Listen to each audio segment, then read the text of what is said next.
नमस्कार. यंदा सुट्ट्यांमध्ये युनेस्कोने भारतातील एक जागतिक वारसा म्हणून जाहीर केलेले स्थळ बघण्याचा योग आला. हम्पी, जे विजयनगर साम्राज्याचे राजधानी होते. आणि हेच आहे किष्किंधा, जेथे श्रीराम सुग्रीवला भेटले होते.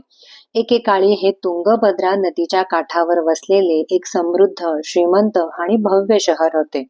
शिल्पकलेचा उत्तम नमुना असलेली येथे अनेक मंदिरे व स्मारके आहेत.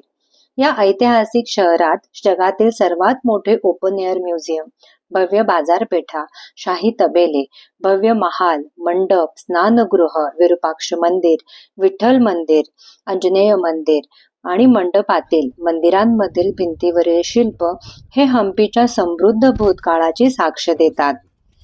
भारताच्या सुवर्ण काळाचा साक्षीदार असलेले हम्पी हे एकदा तरी तेथे प्रत्यक्ष जाऊन नक्की अनुभवा.